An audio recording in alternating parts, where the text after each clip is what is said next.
Hare Krishna, everybody. Haribol, Haribol. Loka, can you hear me? Hare Krishna. Oh, okay. I was about to ask Loka, Oh, where is Sahadev? But Hare Krishna. you're hiding behind Hare Krishna Africa.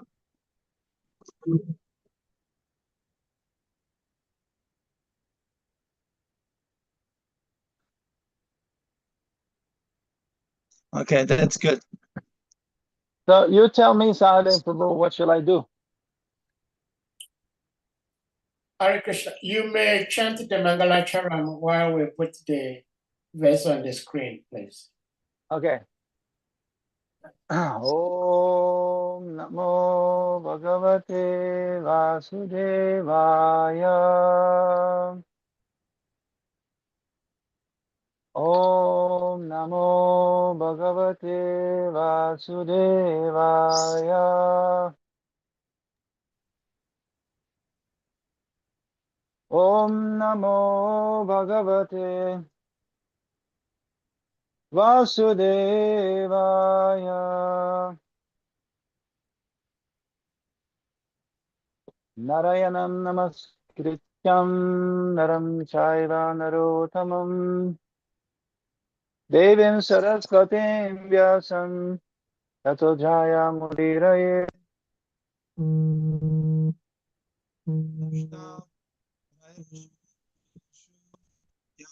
Bhagavata Sevaya Bhagavati Uttama Shloke Bhaktir Bhavati Naishtike. Before the reciting of Srimad Bhagavatam, one should offer his respectful obeisances to Narayan, Supreme Personality of Godhead, Nara Narayan Rishi, Supermost Human Being, unto the Goddess of Learning, Mother Saraswati, and unto the author, Srila Vyasadeva.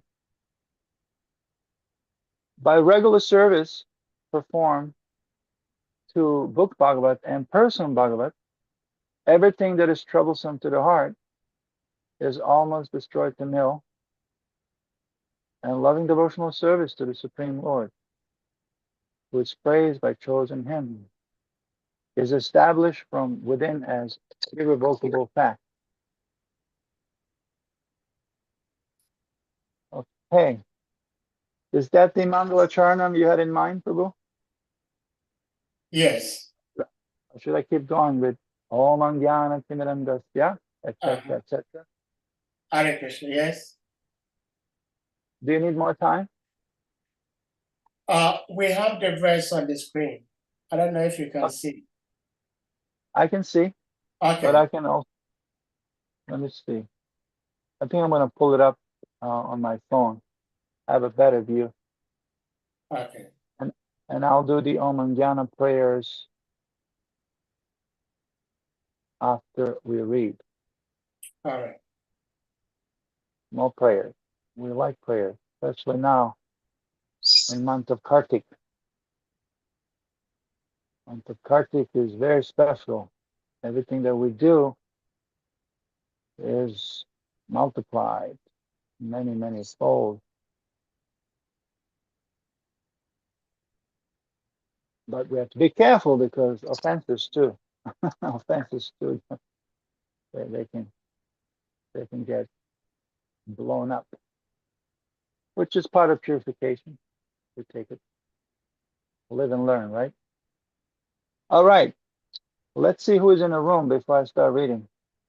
I guess it's still the room is still being populated. Yes. Wonderful devotees. Loka, Gul, Hare Krishna, Nate, yay. Nate, you made it.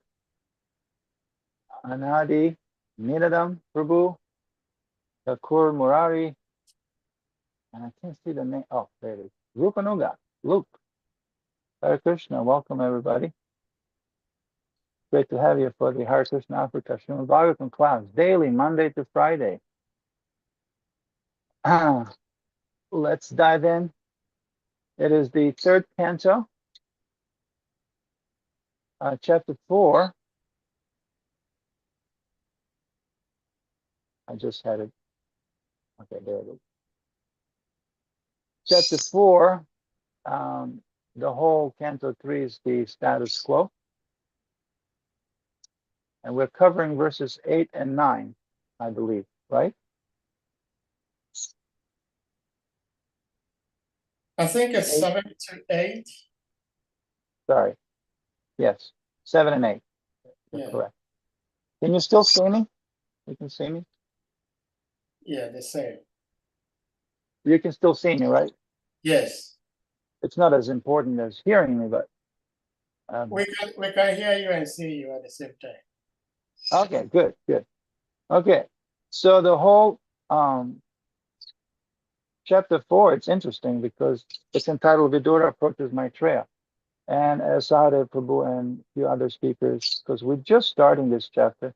So yesterday Sahadev Prabhu was illuminating on verses 6 and 7, I believe.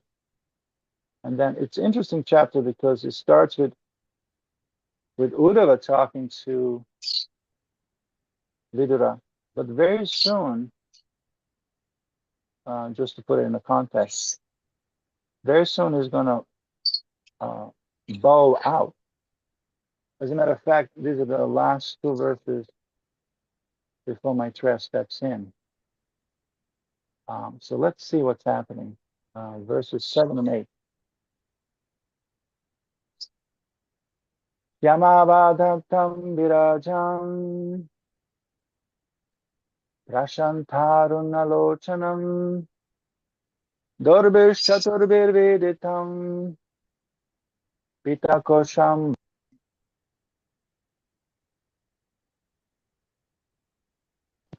Yamavadatam virajam prashantarunalochanam Dorbishchaturbirveditam Pitakosham Varenacha. And one more time. Shyamavadhatam virajam prashantarunalochanam Dorbishchaturbirveditam Pitakosham Varenacha. Shyama avadhatam, beautiful with black color. Virajam, formed of pure goodness. Prashanta, peaceful. Aruna, reddish. Lochanam, eyes. Durbihi, by the arms. Chaturbihi, four. Viditam, being recognized. Pita, yellow. Kosha, silken. Ambarena, with garments. Cha, and. Translation, there's no purport, so we'll go next. Translation, the Lord's body is blackish, but is eternal, full of bliss and knowledge, and very, very beautiful. His eyes are always peaceful, and they are reddish like rising morning sun. I could immediately recognize him as the Supreme Personality of Godhead by his four hands, different symbolic representations, and yellow silk garment. Text 8. Vama urava distritya. Vama urava distritya. Vama urava distritya. Dakshinangri saroruham. Dakshinangri saroruham. Dakshinangri saroruham. Apashritar bakashvatam. Apashritar bakashvatam. Apashritar bakashvatam. That's a long word there. Akrisham tyaktva pipalam. Akrisham tyaktva pipalam. Akrisham tyaktva pipalam. Vama urabadishritya. Dakshinangri saroruham. There it comes. Aparshitarba kashvatam. Akrisham tyaktva pipalam. Vame on the left. Uro thigh. Adishritya placed on. Dakshina angri. Saroruham, the right lotus foot. Apashita, taking rest against. Arbaka, young. Ashvatam, banyan tree. Akrisham, cheerful. So this taking rest against young banyan tree was all that one word, a composite of 1, 2, 3 words. Akrisham, cheerful. Yaktva, having left. Pipalam, household comforts. Translation, and this time purport by His Divine Grace. A.C. Bhaktivedanta Swami Maharaj Srila Prabhupada Ki Jai. The Lord was sitting, taking rest against a young banyan tree, with his right lotus foot on his left thigh. And although he had left all household comforts, he looked quite cheerful in that posture. Purport. According to Srila Vishwanath Chakravarti Thakur, the Lord's sitting posture, keeping his back against the newly grown banyan tree, is also meaningful. Ashwata, the banyan tree, is so called because the tree does not die very quickly. It continues to live for many, many years. His legs and their energies are the material ingredients, which are 5 in all: earth, water, fire, air, and sky. The material energies represented by the banyan tree are all products of his external potency, and are therefore kept to his back. And because this particular universe is the smallest of all,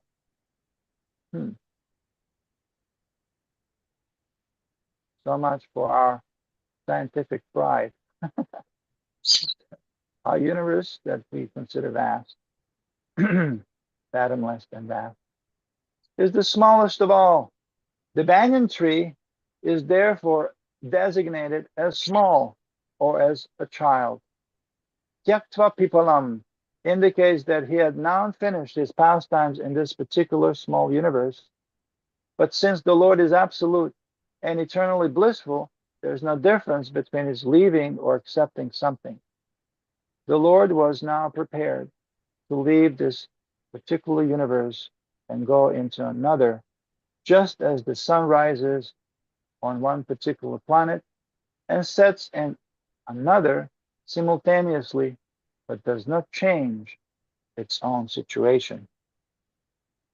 Om Jnana Timirandasya Jnananjana Shalakaya Chakshur Unmilitam Jena Tasmai Shri Gurave Namaha. Sri Chaitanya Manovishtam Stapitam Yena Bhutale Swayam Rupam Karamayam Darati Swapadantikam. Hey Krishna Karuna Sindhu Dina Bandhu Jagatate Gopesha Gopika Kanta Radha Kanta Namostute Tapta Kanchana Gaurangi Radhe Vrindavaneshwari Vrishabhanu Sute Devi Pranamami Hari Priye Pancha Kaupatarubhashta Kripa Sindhupya Evacha Patitanam Pavanebhyo Vaishnavebhyo Namo Namaha. Shri Krishna Chaitanya Prabhu Nityananda Shri Advaita Gadadhar Shivasari Gaura Bhakta Vrinda. Hare Krishna Krishna Krishna Hare Hare Hare Rama, Rama Rama, Hare Hare. Hare Krishna, Krishna Krishna, Hare Hare. Hare Ram, Rama Rama, Hare Hare.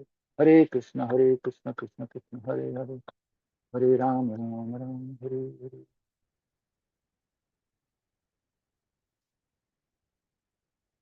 Oh, take a look who's in the room.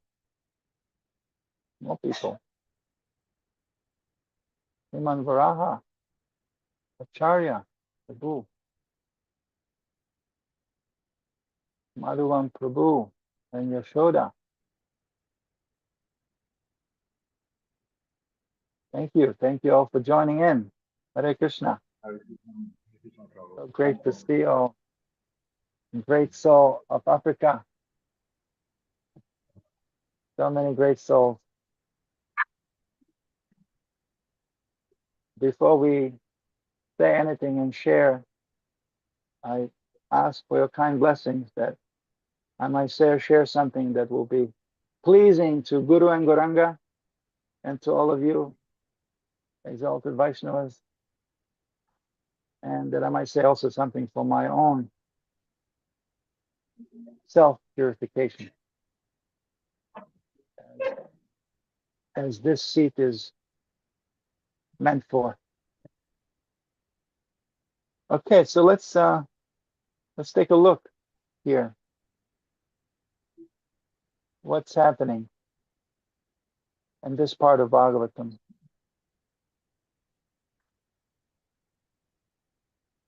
It's interesting because we're in the middle of this month of Kartik, and tomorrow, of course, is Diwali, and after that, Govardhan Puja. We'll be celebrating actually this Saturday with 12-hour kirtan here in Gainesville, Florida. Greetings from Florida, Sunshine State, to everybody. And so we'll be putting two in one for all the devotees and students. We're here across the University of Florida, and not far, just across the University Avenue. So we hope students will come. And in the month of Kartik, this Diwali, day of Diwali, is very, very important. Why? Why is Diwali very important? In the context of today's, specifically the first verse that we read, that purely describes, it's a partial representation of Krishna's beauty. Of course, we cannot fathom Krishna's beauty fully. There's some indications of Krishna's beauty throughout scriptures, but to fully understand it is impossible, as it is impossible to cover the sky. Some birds might be flying different altitudes, but no bird can cover the sky. So this is the glimpse. Even in Brahma Samhita, we see the glimpses of Krishna's beauty. So wonderful, like windows to the spiritual world. But why is tomorrow so important? Tomorrow, Diwali. Why is it so important in this context of Krishna's beauty mentioned in this verse 7 of the 4th chapter, right before Vidura is about to meet by providence Maitreya? Uddhava is recollecting how he has met Krishna on the bank of Saraswati, and he's describing this beautiful, he's drinking along with Vidura, this beautiful scene of Krishna just sitting there, leaning against this young banyan tree, with beautiful lotus reddish eyes. Why is it tomorrow so special? Tomorrow being Diwali, in this context of Krishna's beauty. It is not a rhetorical question, so please freely engage. Any ideas? Sadev, you are monitoring chat. If I Are you? may, if I may suggest, I say it's because it is a moment where light overcomes darkness. Okay, that's a one beautiful answer.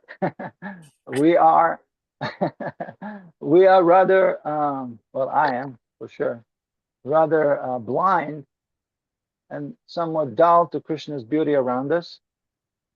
So when we bring illumination and light, it helps us see Krishna's beauty, right? How can you see without light, right? Light comes first, then the potency to see. It's actually a very nice point about how dependent we are. Unless the sun is out, how can we see Krishna's beauty? We cannot. When it's pitch black, there's two places where it's absolute darkness. Bottom of the ocean, and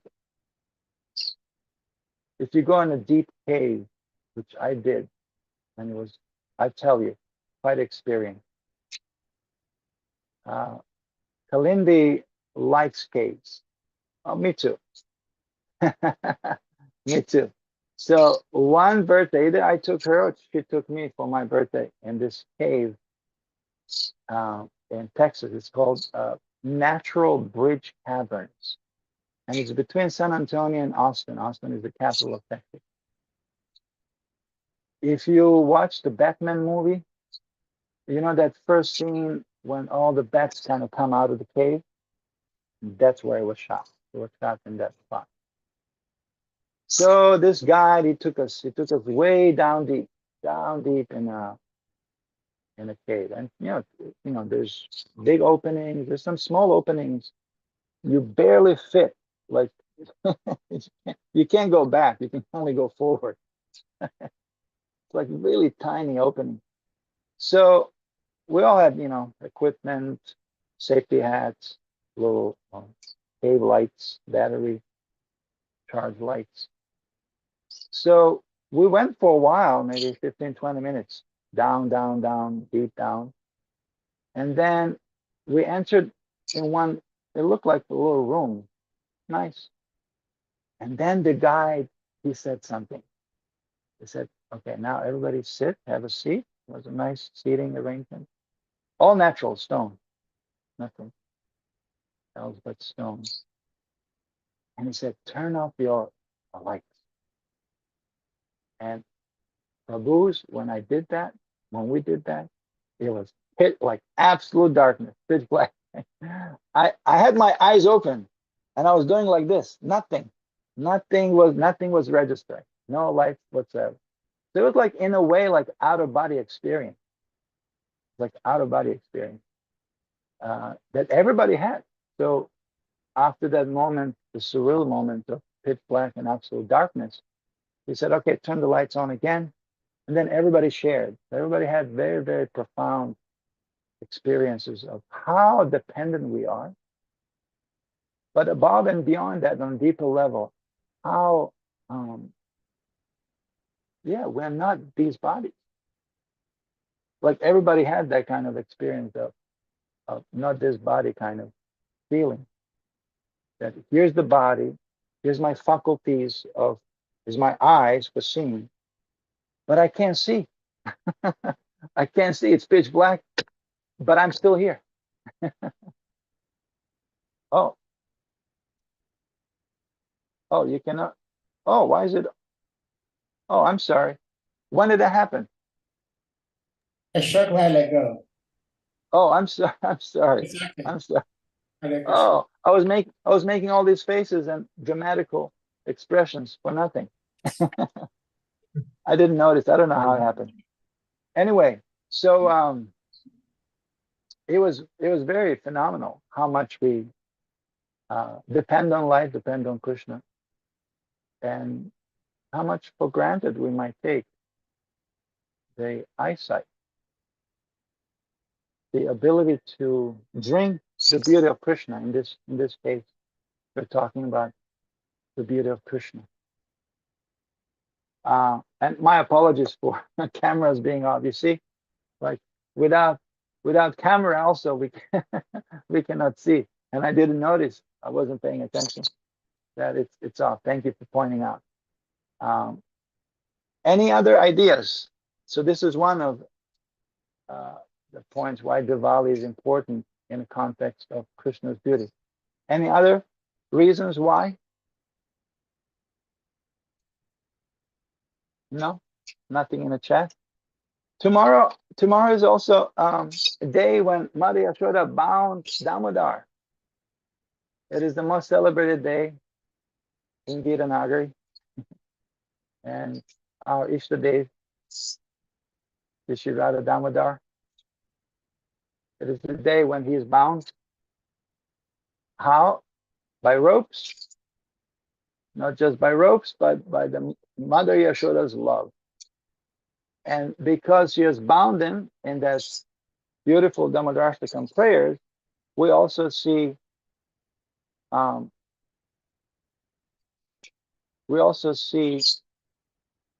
glimpses of Krishna's beauty. And there is a beautiful rendition by Kalakanta Prabhu that it's in a tune of the song. So English translation, that's in a tune of the song that we chant.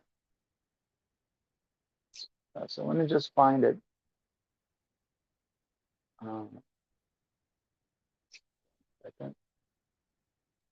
It's a poetic rendition where, at least in two places in this beautiful Damodarashtakam prayers, we also see Krishna's beauty of his childhood power. Actually, entire song describes Krishna's beauty and his more intimate aspect of his beauty, not just his majesty. But remember in the verse where she says, she shows you the stick and she binds you by the waist. As you rub your frightened eyes, tears roll down your face. Sobbing and quick breathes make your necklace of pearl shake. Ropes of her love bind you in your mother's embrace. So if you try, so we'll go like this in that same tune. She shows you the stick and she binds you by the waist. As you rub your frightened eyes, tears roll down your face. Sobbing and quick breaths make your necklace of pearl shake. Ropes of her love bind you in your mother's embrace. You see? This rather poetic rendition fits that tune. And then, important for today's verse 7, curly hair encircles your face of blackish blue. Kisses make your cheeks look like red bimba fruit. May this sublime vision be all that I can see. Any other treasure has no value to me. You see, it's a nice fit. So, Wonderful. yes, if you're looking, the entire song, it's a poetic rendition by His Grace Kalakanta Prabhu. If you just look for Kalakanta Prabhu Damodarashtakam, it will come up on your Google search, so you can feel free to use that to get absorbed, to sing along as you like. Okay, so that's how and why this was important in context of the verse 7. So at this point, we're in a junction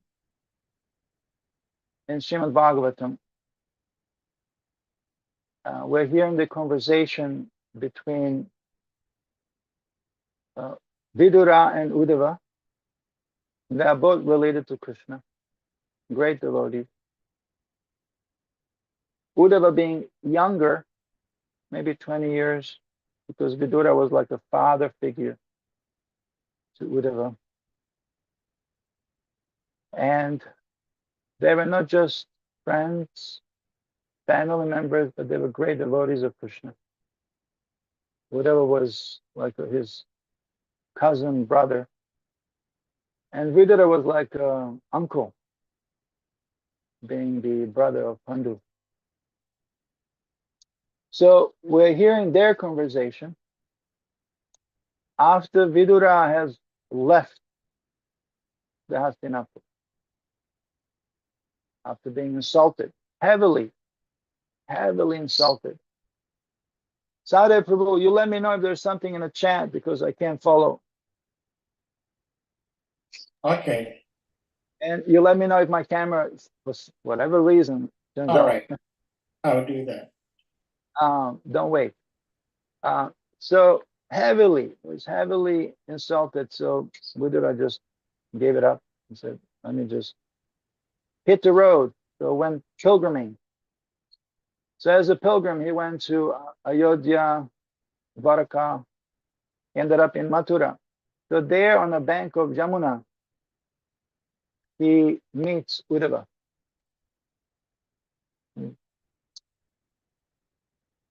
But who is speaking this conversation? This conversation between, beautiful conversation. If you remember in previous chapters, there's all these like, almost like a trailers, lila trailers of different pastimes of Krishna, because Vidura wants to know, and Uddhava is telling him all about Krishna. Uddhava being very intimate devotee of Krishna. From early on, he never played. The only thing he played with was with deities of Krishna. From early on, he was so attached as his cousin, family member, friend, and great devotee, Krishna, Uddhava. So he's recalling all these different pastimes, different leelas, almost like the movie trailers in previous chapters, and giving you the snippets of so many beautiful pastimes.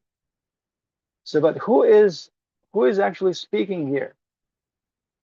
Who is speaking about Uddhava talking to Vidura?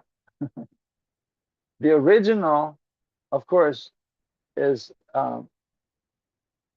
Shukadev talking to Parikshit. But even before, first time Bhagavatam was spoken was by Srila Vyasadeva to Shukadev. Because as Shukadev left after being born, he just walked out. He didn't even say hi to his parents. He just walked out. Was fully realized. And the only way Vyasadeva, who ran out also after him, calling, my son, my son. The only way, but nothing budged him. The only way he brought him back is by Srimad Bhagavatam. So Shukadev received Bhagavatam from his father Vyasadeva. That's the first time it was spoken. Then as Shukadev heard it from Vyasadeva, he is talking to Parikshit about this same conversation. And then, of course, as Shukadev was talking to Parikshit, Sutta Goswami was present. And then in later times in Naimisharanya, at the gathering of the sages, what about maybe 88,000 of them? Don't ask me how they heard it without amplification. 88,000 sages gathered in Naimisharanya, which, by the way, it's indicative or interesting to notice in regards to the second verse we read today and the banyan tree, because Naimisharanya is a forest of banyan trees. It's like 130-kilometer radius, I believe. I saw it somewhere. And there's one banyan tree in Naimisharanya that is over 5,000 years old. And you know how banyan trees are. The branches, they go up and they go down too. So some of the branches, they dig down and they become roots. And then from those roots, another tree comes up. And then again, the branches go up, and some of them, they go down. So some of the branches, they dig inside, also become roots. So one tree, just from one tree, you're going to have a whole forest of this pipala. Pipala, the banyan tree, mentioned in this second verse today, in verse 8. So in Naimisharanya, same conversation was spoken by Sutta to Shaunaka Rishi, who was the representative of all those sages, almost 90,000 in number. So you can see, this is point one I want to make today. So point one is, you can see how it's very self-evident that on our journey, there's a heavy need for intercession, or for somebody who connects us with the other thing, with Krishna, with meaning, with higher purpose in life. So as Vyasadeva connected Shukadev, and Shukadev connected Parikshit, and Sutta connected all the sages, Uddhava here is connecting Vidura with Krishna's beauty, with Krishna Lila, with Krishna Guna, Rupa, Lila, Krishna's name. Very, very essential, very important to us on a daily basis, especially now, again, during the month of Kartik. We absorb in chanting, we increase the chanting for the purpose of experiencing and feeling the Krishna's presence in our life, because we are part of a living tradition. It is not a mechanical thing. We should not just go through the motions in a mechanical way. Well, we should feel something. And Krishna's beauty becomes revealed to us when our mood and when our attention is on par, when it's proper. We can't really force our way, but as beggars, we come and we hope that Krishna's beauty, Krishna's sweetness, not just his majesty, will be revealed. As Uddhava is revealing that to Vidura, we also hope to have these intercessions, these helpers along the way. Krishna sends Guru, as Bali Maharaj from Girinagari quite often he used to quote, Krishna gives you Guru, and then Guru gives you Krishna. So in that way, we understand we are dependent.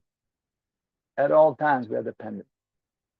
And they're both great devotees, Vidura and Uddhava. They're great devotees. Vidura is, so that's point number one. Our dependence. To experience anything at all on our spiritual path, we depend on so many things. As Sadhguru Prabhu pointed out, we depend on light, we depend on mercy. We depend on mercy. And they're both great devotees. Vidura is a great devotee, Uddhava is a great devotee, but they have different moods. Like Maitreya also is a great devotee, but he's going to come, like in the next verse, is coming up, and Uddhava is going to bow out.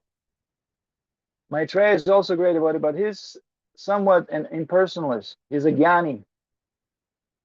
But by some sukriti, some devotee association, he has also become great.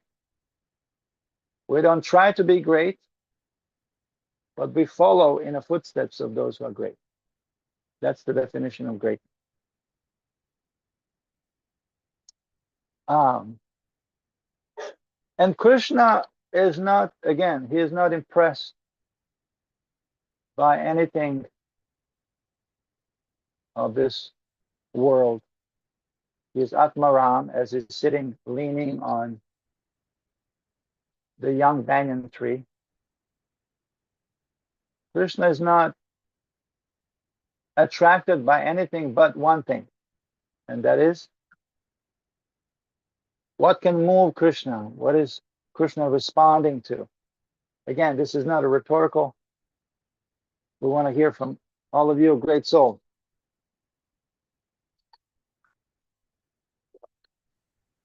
Bhakti. Oh, Govinda ji, Haribol. Haribol, Prabhuji, Dandavad Pranams. Yes, Bhakti. Bhaktyamam abhijanati. Vijanante, Yadavayas Chasmin Tatwata. Yes, one can know me in truth as I am, only through bhakti. Krishna says that very clearly in the Gita. It doesn't say jnanam mam abhijanati. It doesn't say karma jnana abhijanati. It doesn't say by driving the truck one can know me in truth.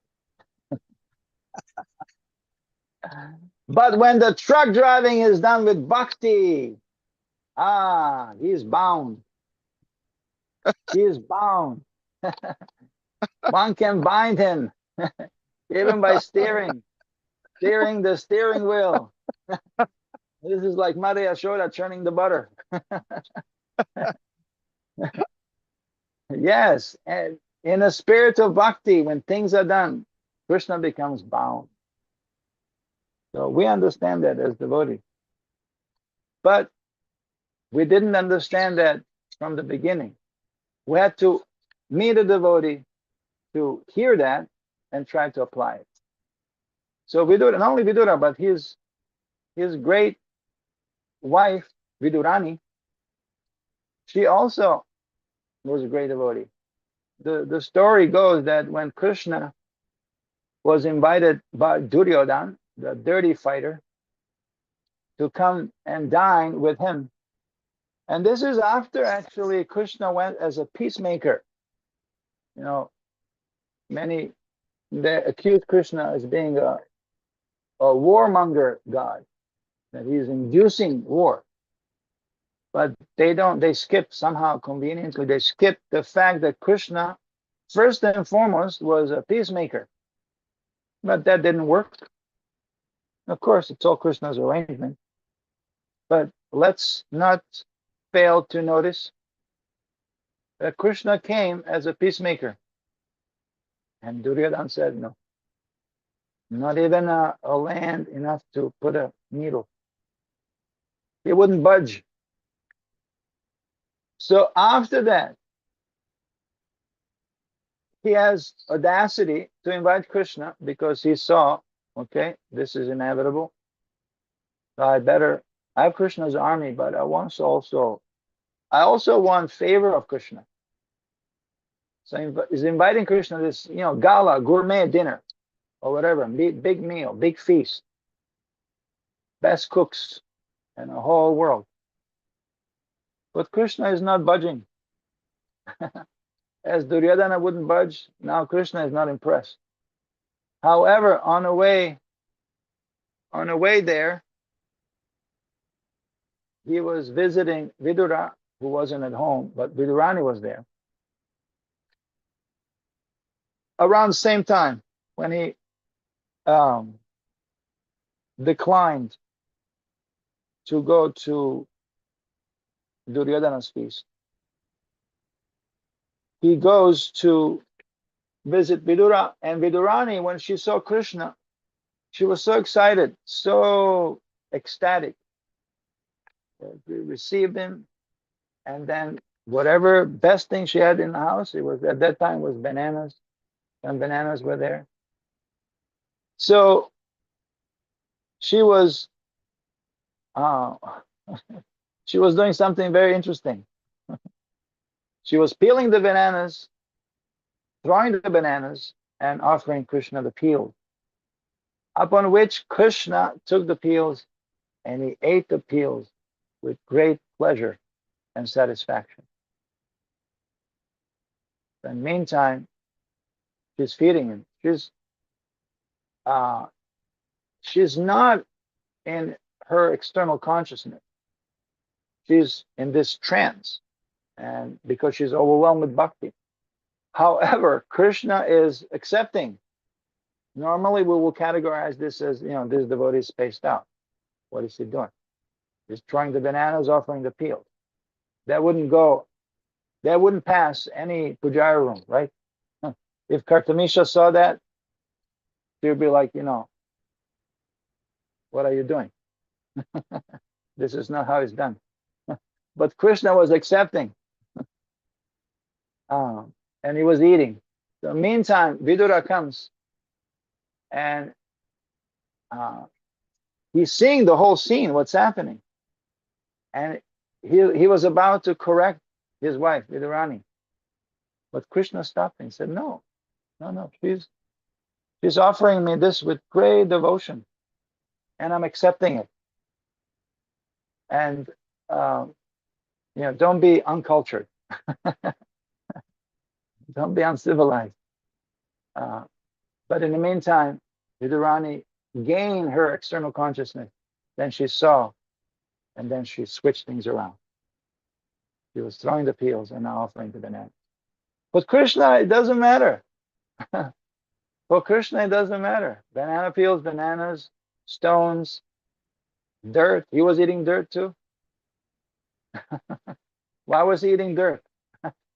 Why was Krishna eating dirt when he was little, baby Damodar?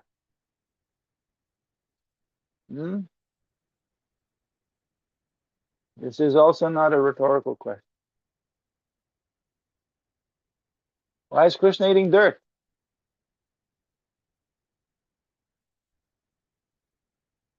Because it's the dirt of Vrindavan.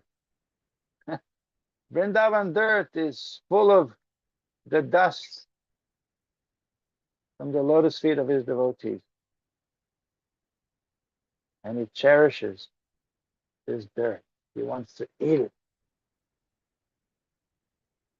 This is the cure for his headache too. The dust from the lotus feet of his devotees.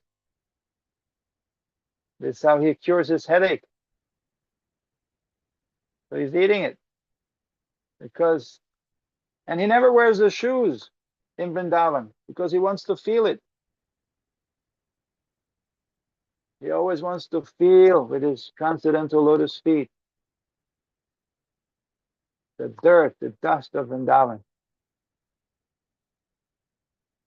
So for Krishna, it doesn't matter. If it is offered with love and devotion, Krishna accepts it. He says it. Yat karoshi yadajnasi, yad juhoshi darasya.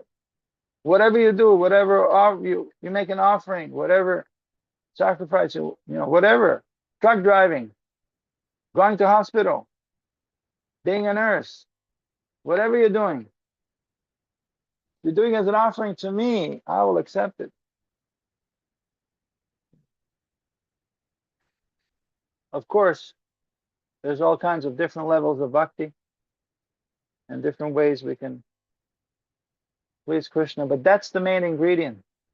The main ingredient is devotion or bhakti.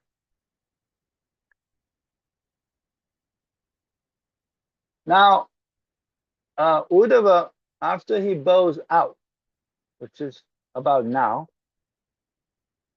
he's gonna come again in later parts of Bhagavatam, in 10th and 11th canto.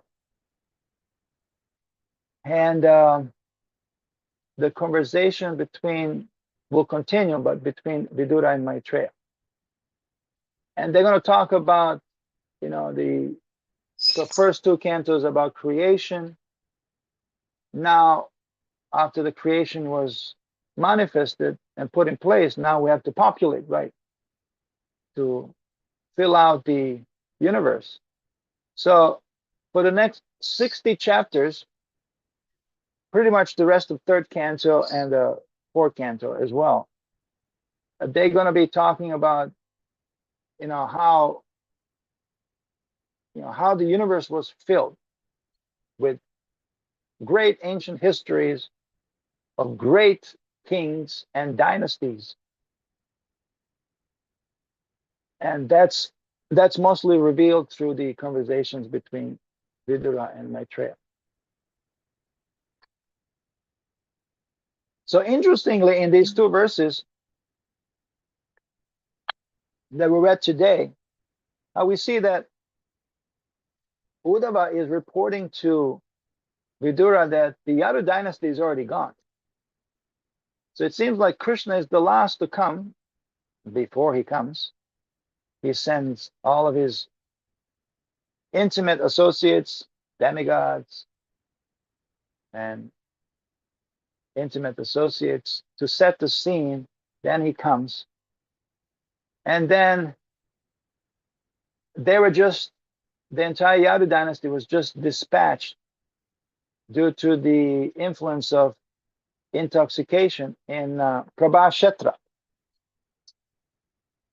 And in Prabha, Uddhava is reporting to Vidura that how actually right before that happened, Krishna sent Uddhava to Badarikashram, wanting him to actually be spared from this, what's it called, the fratricidal war. Literally, the fratricidal war means the war between the brothers. It comes from the Latin word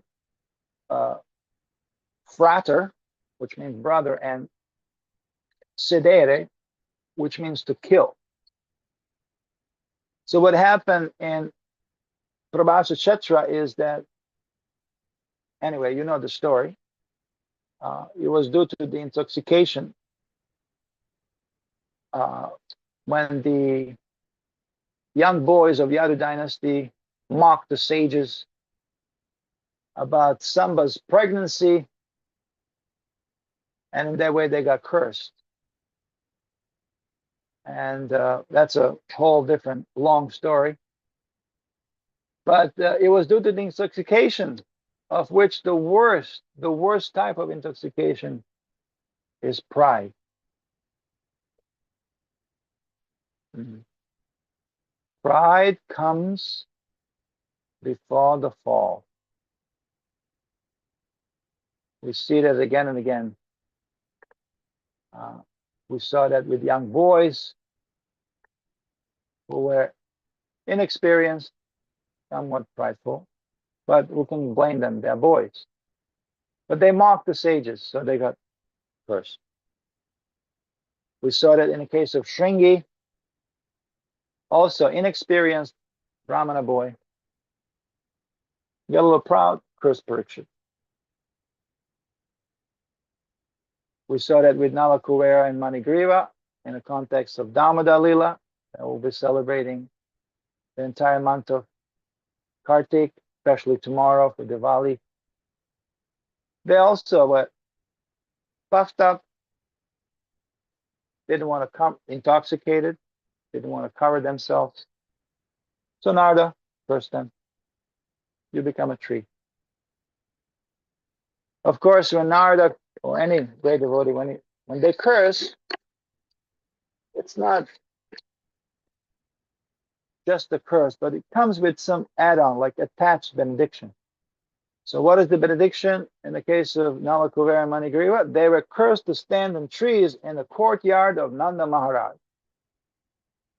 So those two trees they witnessed, although they were trees, but that's quite a position to be in. They witnessed all the childhood pastimes of Krishna, Damodar.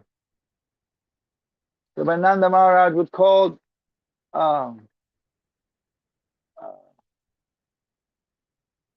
his Damodar Lala, the Lala, please come. bring me my shoes. Krishna will put those shoes on top of his head.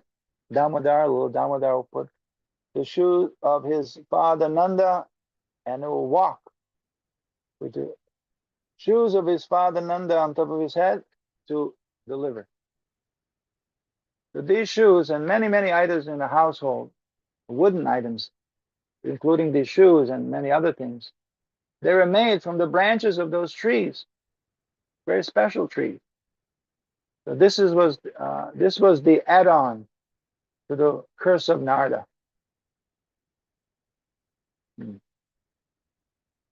But the point is that we have to be very careful from this intoxicating like pride, because why be cursed if we can avoid that? Like why experience the fall if we can just keep going?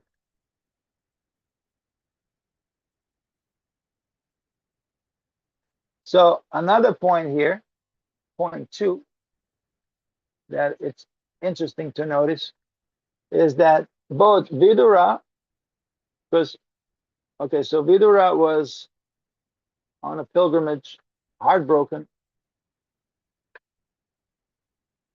somewhat grieving. Definitely, he was grieving for what was happening in a family and being insulted like that, heartbroken. He ultimately, on the bank of Yamuna, met Uddhava, but both Vidura and Krishna, who also left to sit on the bank of Saraswati, they both took shelter of rivers. Interesting to notice, and interestingly enough, they both took shelter of water. These two rivers, Yamuna and in Krishna's case, Saraswati, in a time of their loss and their grievement.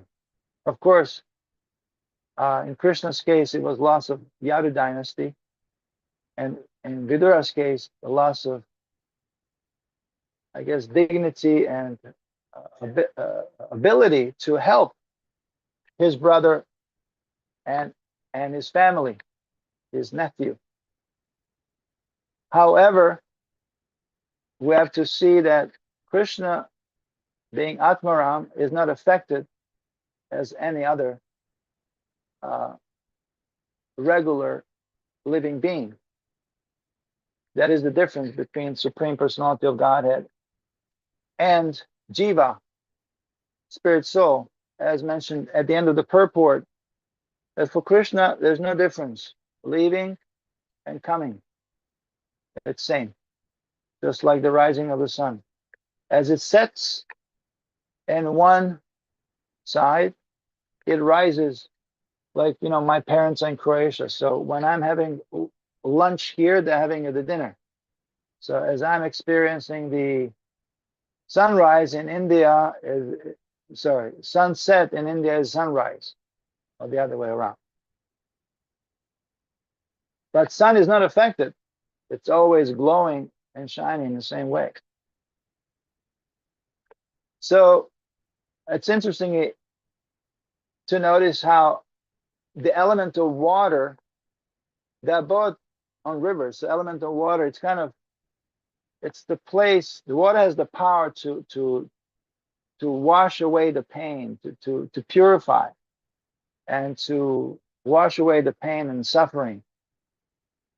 We see that. And in the case of any losses and the process of grieving, it's good to be reminded that those wounds that we might have are also simultaneously places where the light comes in, the light enters those cracks of the heartbreak or the wounds that we might carry. So this is the dichotomy of this world we live in. Unless we experience some discomfort, some suffering, some pain, some heartbreak. We are happy. We are happy in this world. But ultimately, there's a blow of death. So it is not to be taken for granted. You know, the time given in this world, the time given in this life is very precious, and we should not forget how peculiar our situation is.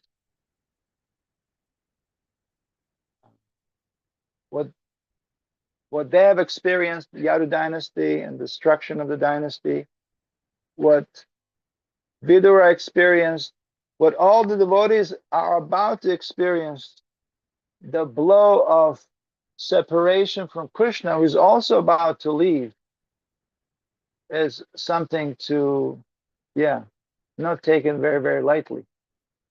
Because it is a transient world. We cannot remain. Nobody can. So what do we do?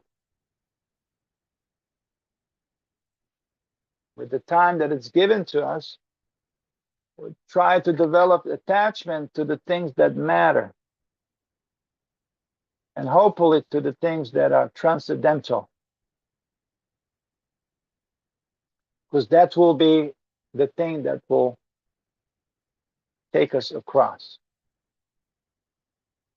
And some suffering, some heartbreak that we experience along the way, let that be a reminder and a place where the light will enter us. Because most people are suffering from within. I think yesterday Sadhguru Prabhu was mentioning about the importance of mental health and how, there's a great deal of concerns in an area of mental health and mental disease. It's a silent pandemic out there. We cannot deny. And externally, if we're putting faith in pharmaceutical, just science, that won't cut it. No pill will help. There's no pill that will fix that. There's something much deeper going on. So we have to dig. We have to dig deep and rise from a victim to victor.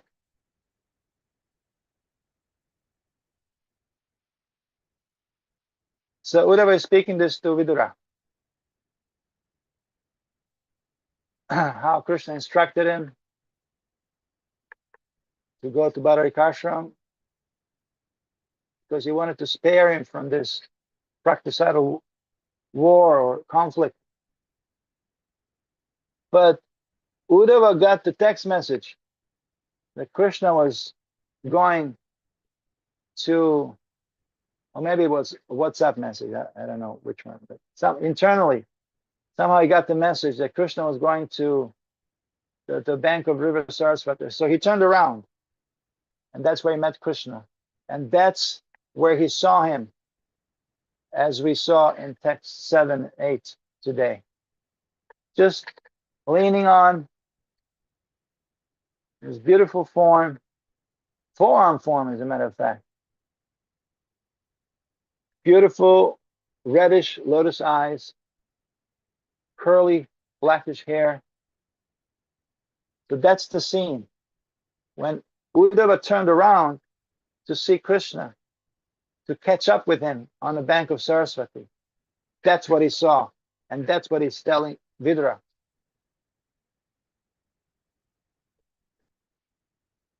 Okay, I'm looking at the clock. There's more, of course. There's so much more, but let's see if there's, although I asked Sadhguru Prabhu to notify what's in the chat.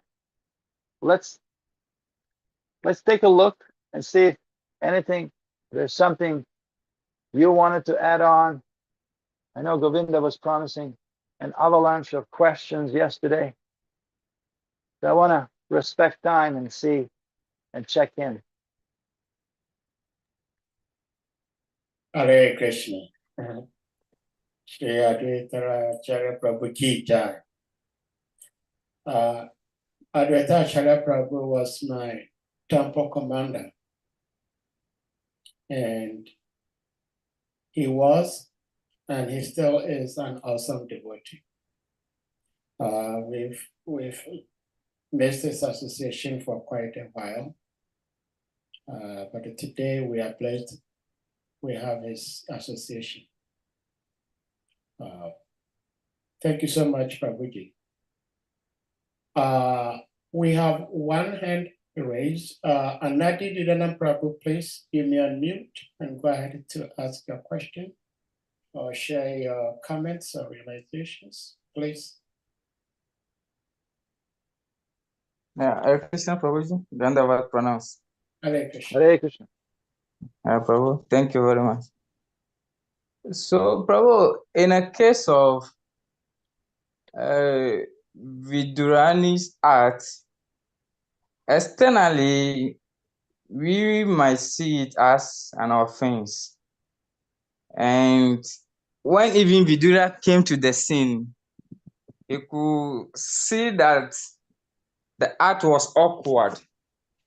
So, in the arena of devotional service, when we see things of this nature, should we attempt to correct it? Because we might not be in the mind of such a person. Maybe he or she was also doing it transcendental. So trying to correct it might seems to be an offense to such a person. Oh, what do we do when we see things like that nature in the arena of devotional service? Should we try to correct it, or we should leave it that, oh, at the end of it Krishna will take care? Or what do we do? Hare Krishna. Hare Krishna. Let me see who is. That was Anadi Nidanam Prabhu. Yeah. Okay, I just wanted to see who's asking the question. It really depends. It really depends, Prabhu, if that's your service. Oh, Mitravinda, Hare Krishna. Mitravinda. It was just there and then disappeared. Okay. Was she there for a while? Yeah, she's still here. She's been here for a while. She's been here for quite a while. She's still there. Okay. For a Yeah. second, it looked like she disappeared, but it was just turned off the camera. It's great to see some additions in the room. Hare Krishna. Anadi Prabhu, just 1 second. Hari Chakra, Hari Bol, and Mitravinda, and Narayani, Sunita, Thakur Murari. Thank you for joining. Hare Jagannath Krishna.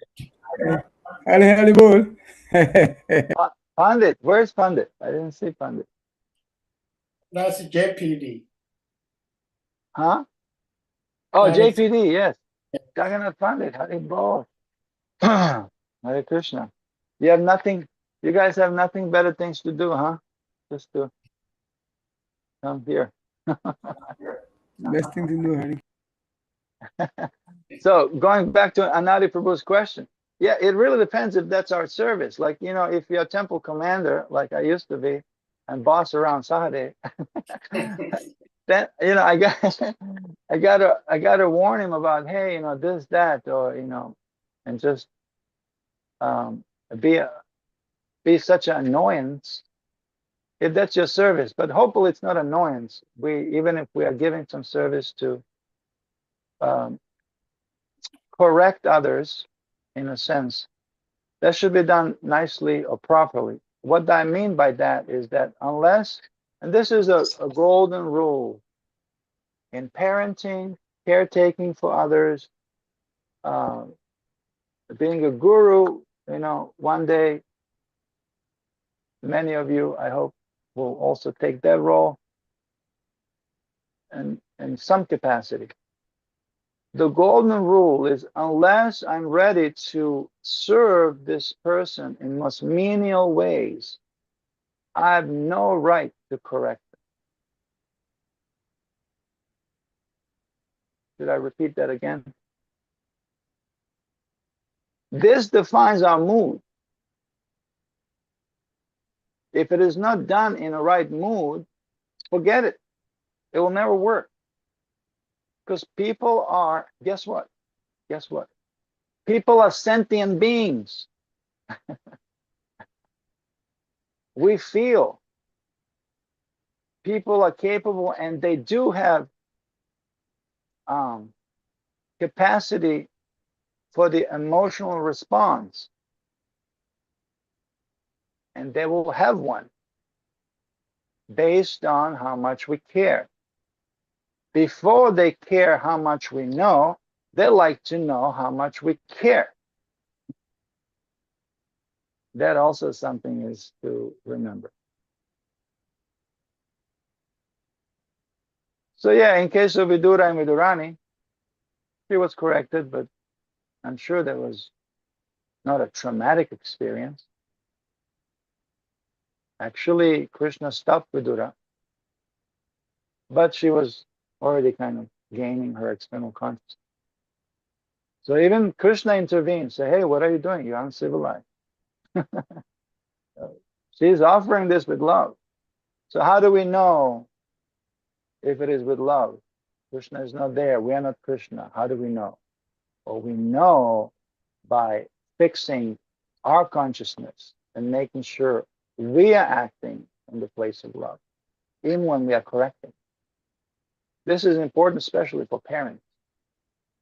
When parents are correcting their children, and many of you are parents, good parents, so you know that it's never out of heist, never out of passion, frustration, God forbid hatred, because that's going to form the psyche of the young and damage. It can damage also. But it's even in case of Prabhupada, his father, Gaur Mohan Dey, he would spank him, but he would have a talk with him. Said, Rabbi, you have done this, and now I have to correct you. And he would spank him. But he would explain, because you have done this, this, and that, it is my duty. And it's going to hurt me more than you. It's going to hurt me more as a father than you to do this. So it was a full understanding. There was a bound of love. It wasn't just, going flying off the handle. It wasn't out of frustration. It was out of love. But something to remember as we observe so-called imperfections around us.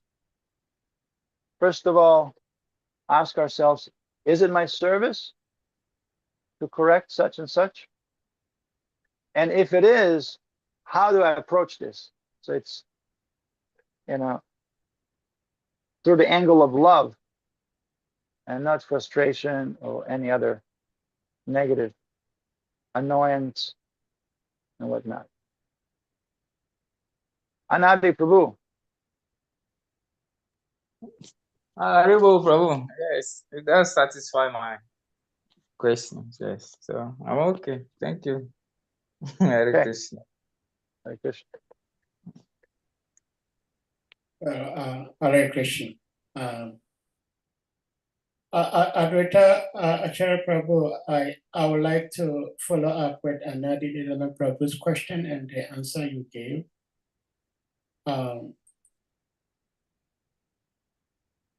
Like Anadi Nidanand Prabhu said he accepts, I also accept the answer you gave.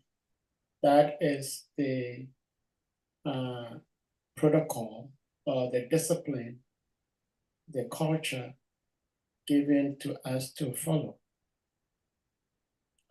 But there are certain situations, because Prabhuji's question is about devotional environment. And so if we have somebody who has the right to correct something he seems or deems wrong, but refuses to address the situation.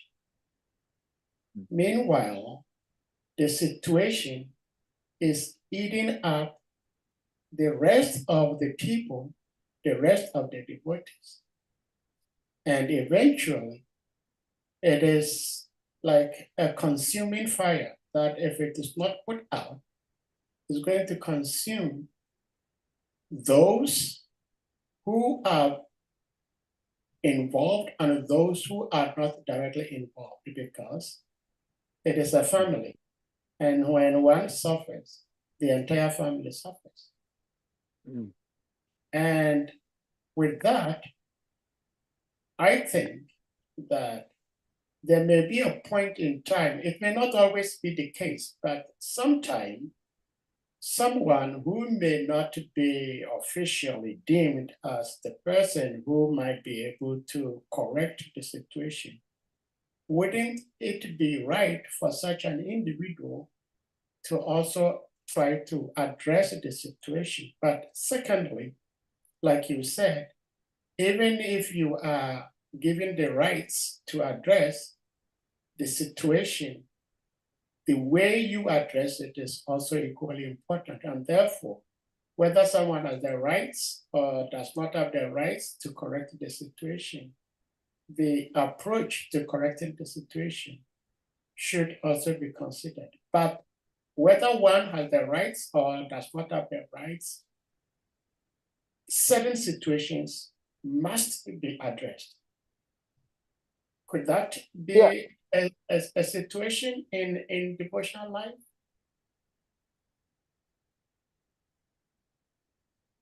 Say it again, Sadhu. I said, is it a possibility in the devotional arena whereby someone, like say we are in a, let me just give a vivid example. Oh, yeah, I understood. Yeah, I Yeah, understood. okay, I good. understood. Okay, I good. understood. Yeah. There, absolutely. There's a room. It is our responsibility. Yeah. If we are a member of Srila Prabhupada's glorious movement, it is not someone else's responsibility. It is our responsibility if we see something to say something. Just like after 9/11. After 9/11, remember that? It was all over like New York subways. If you see something, say something. Yes. So we are also on alert. We are also on a high alert because we're in a war. We're in a war to put the hand in the bead bag, to walk the spiritual path. It's declaring the war against illusion. So it is everyone's responsibility to, if we see something, to do something about it. Sometimes we'll have the very direct way of influencing the situation, but in a lot of cases it will be indirect. For example, if I'm in Giranagari and I notice something on the altar, it's off. I can't jump over Kartamisha, and this is like 20 years ago. She was a head pujari.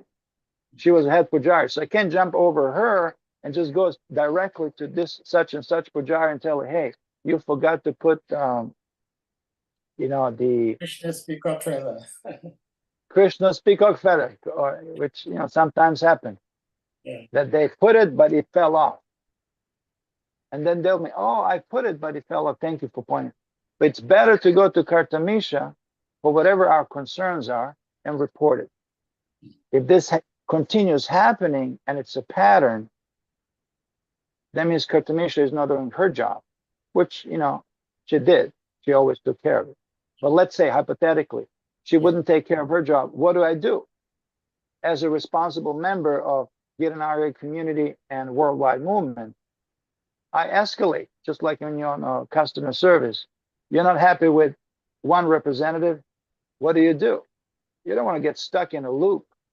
Yeah. You're looking for a solution. Say, hey, we've been talking about this for 15 minutes or 15 days or 15 months. I feel like I need to escalate. Can you connect me with your supervisor? And as you escalate, you can go all the way to international GBC. But again, it's not what we do, it's how we do it.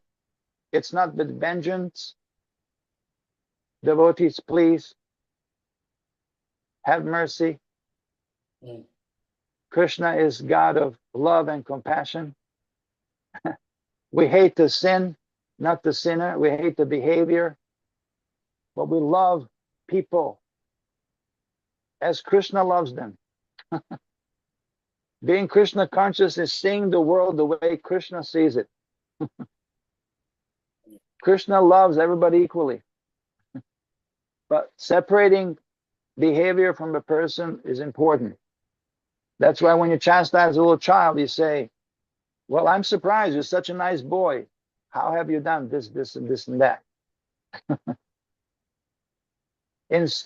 Always instill and insist on positivity. Otherwise, everything becomes polluted and contaminated.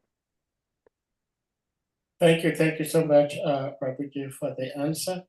And it satisfies me a lot. And I hope it satisfies lots of the devotees also, because sometimes we are having this idea that if I'm not a guru, if I'm not a temple president, if I'm not such and such, I cannot say anything about anything going on. And this has been going on in so many institutions, in so many societies, so many communities that have festered so much nonsense, and ISKCON is not an exempt. So it's a very important topic that we all have to try to understand and know exactly how to approach it. So, but the answer you gave today is very satisfactory to me. Yes, devotees should feel empowered, and we should empower devotees. Actually, in corporate world, there are people who are being paid to tell you about your flaws and your weaknesses. So we should be happy that somebody is actually communicating to us. I mean, I don't know about you, Sadhu Prabhu, but I've been looking, and I don't see many suggestion boxes in our project. It used to be a suggestion box. Yeah. Yeah. Maybe because everything is online, so you just leave a review. I mean, there's companies who actually also are very concerned about reviews that the customers or consumers or their audience is leaving. So if we as international society, worldwide movement, if we don't care about what people think about us, not only people, but what our members think about us, how far are we going to get? We're not an island. We're supposed to be integrated. The leaders, the politicians, the influencers. We're supposed to be. You can't be integrated if you're not allowing the flow of communication. Leaders of society. That's our job. But we can't jam. We can't jam the communication channel and make it like an isolated island. Nobody will benefit from it. We won't benefit from it. The world won't benefit from it. And at the end, we'll be held accountable when we go back home, back to Godhead. Guru Maharaj Srila Prabhupada said, "What did you do?" So I did this, and that. Well, that wasn't enough. Thank you so much. Madhuvan Prabhu, please, you may unmute. Madhuvan. Hare Krishna Prabhu. Prabhu is our special retiree. Hare Krishna Prabhu. Oh, glory to your little speech. Hare Krishna. Thank you very much for giving us this very wonderful Krishna Katha. We so much appreciate your lecture. I'm seeing you for the first time, so I appreciate your efforts. Briefly, I just want us to look at step 7 again. There was a statement there that I'm confused about. The translations, when they said the Lord's body is blackish, it is down, I think the last sentence, which Vidura said, I could immediately recognize him as the Supreme Personality of Godhead by his 4 hands. You know, that's the first time I'm hearing that Krishna is having 4 hands, or as Krishna transformed into Lord Vishnu before his departure. Those are my concerns.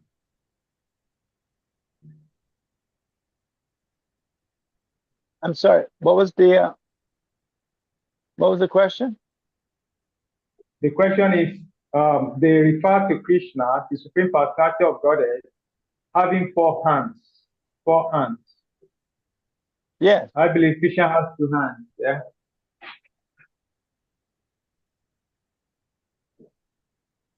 How do we? The last thing. How do we? No, I believe. he's asking that the very text 7 here, the Yes. whole text. I know 4 arms. Okay, I know 4 arms. Yeah, the 4 arms, beginning yes. part talks about Krishna and describes Krishna as blackish.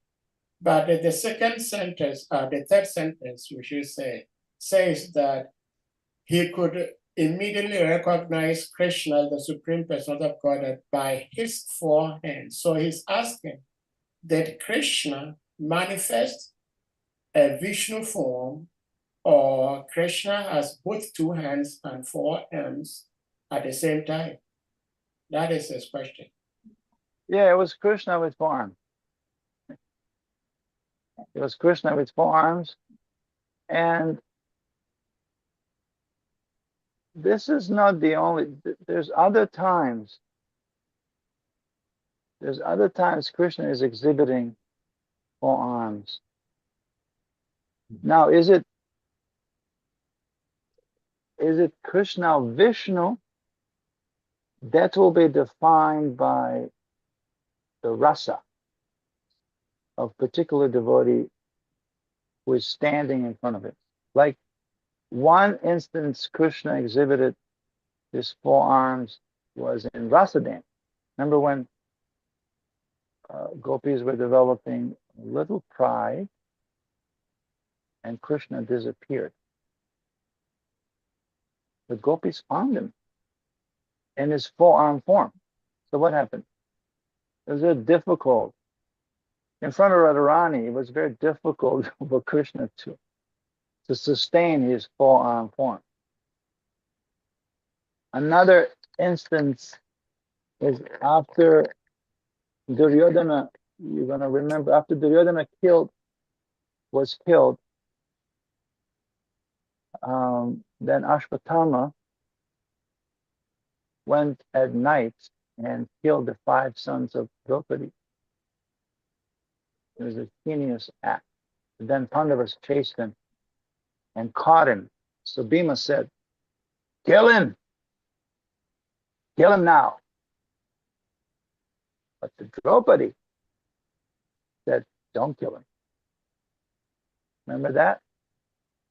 Then also, Krishna manifested 2 extra arms. With 2 arms, he was holding Bhima, and with 2 arms, he was holding Draupadi.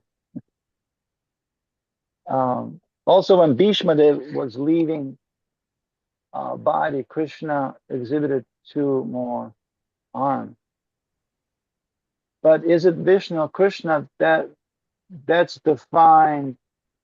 That mood is defined by a devotee who stands in front of it. In this case, it's Uddhava. So I would say it's Krishna, because Uddhava is very intimate and great devotee of Krishna.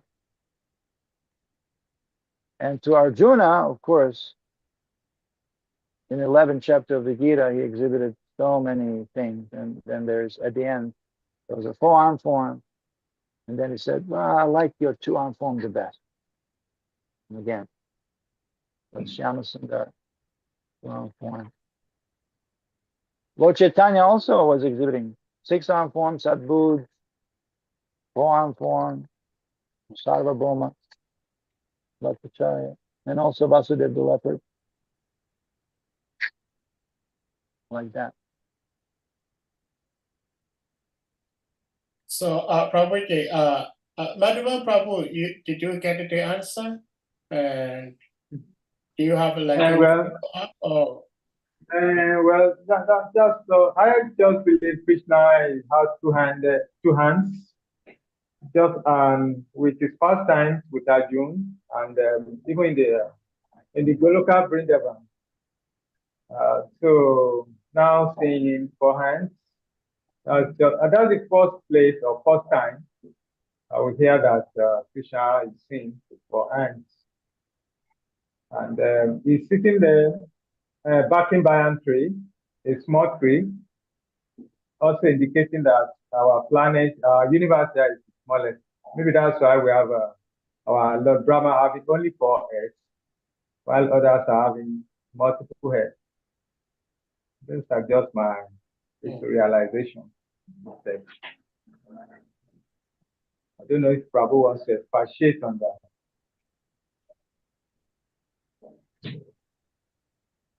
ADVAITA-ACARYA Prabhu? Yeah. I was having a hard time hearing, so could you repeat the question, sorry? Well, he was saying that Oh, whatever it is. he understands that Krishna, the Supreme Personality of Godhead, has 2 arms, and he has other forms like the Vishnu forms that has 4 arms. So it is quite interesting for him to know today that Krishna also has 4 arms. And he was talking about our planet, our universe being the smallest, and therefore Lord Brahma has 4 heads. But in other universes, which are bigger than ours, the various respective Brahmas have many more heads than our Brahma. So he just was asking if you guys want to say something in regards to what he just said. Do they correlate 4 heads with 4 arms? I don't know. No, there's no correlation. Maybe there is. But the thing is, Krishna is unlimited, right? So we understand that he can have as many arms as he wants. As other universes, the Brahmas have hundreds and thousands and tens of thousands of heads. The interesting point is that Krishna is about to leave. Right? Krishna is about to leave. So him in 4-armed form, perhaps, I have to investigate more and get back to you. But I would think he's making a statement about his supremacy as well. As he was shot by the hunter in a foot, that confused the atheist. He's just a regular guy. 4-armed form makes devotees happy. That is not just a regular guy. Yeah, I think that is a very important point, because generally nobody considers Lord Vishnu as an ordinary being, but people are tending to consider Krishna as ordinary being because his form is just like human. So Krishna demonstrating his 4-armed form could also help individuals to understand that, wow, this person we were walking around with is the Supreme Personality of Godhead himself, is Narayan. But we have Shriman Bharata Prabhu's hand up, so we'll go to Shriman Bharata Prabhu. Please, Prabhu, you may unmute.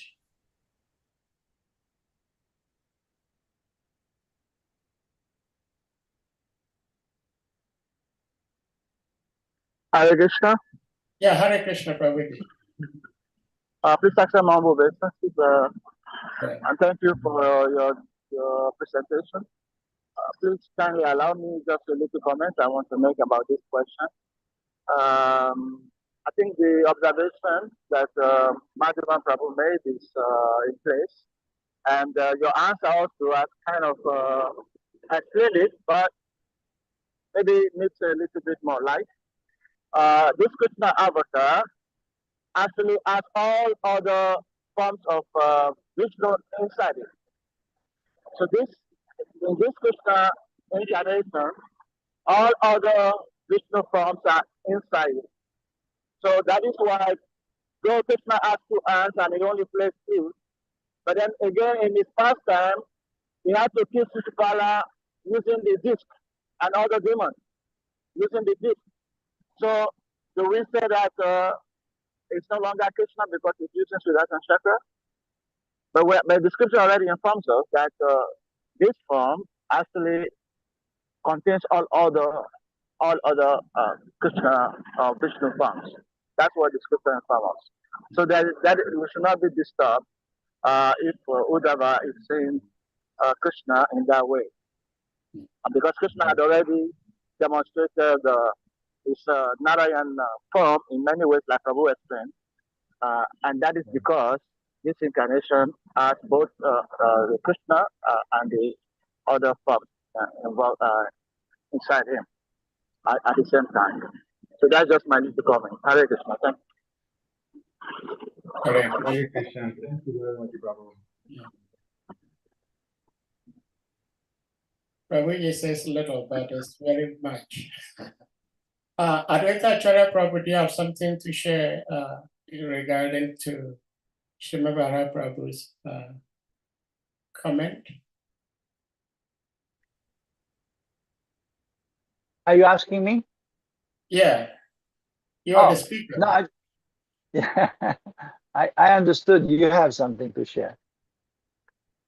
But no, I just wanted to thank Varaha Prabhu for the beautiful contribution. Yeah, that is very nice. Yeah. Well, yeah, thank you so much, Srimad Prabhu, because this Krishna is the embodiment of everything. So everything is in him. But it's also beautiful how ADVAITA-ACARYA Prabhu was explaining, even though Lord Chaitanya, we all know, has 2 arms, but he also manifested 6 arms, the Sadbuddha form, where he had his own 2 arms, and then 2 arms of Shri Krishna, and then 2 arms of Shri Ram. But it's the same Krishna, Chaitanya. So it should not be surprising that Krishna manifests 4 arms in that same self 2-arm body.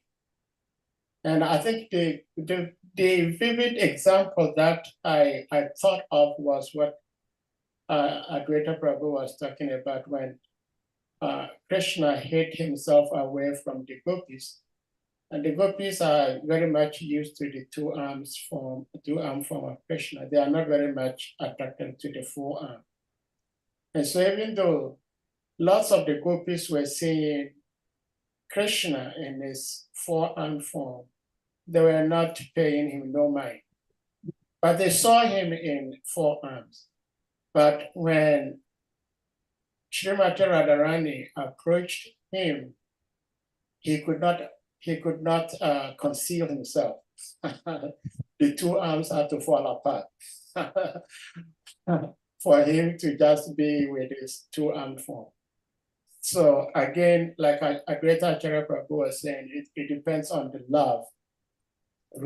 loving relationship the particular individual has with God. So these are very beautiful topics.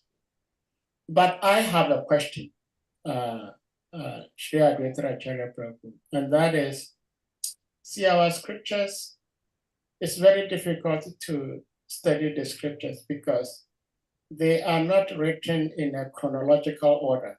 You know, they do not follow, okay, just like Chaitanya Charitamrita you see Krishna's description, so Lord Chaitanya's description in an orderly manner.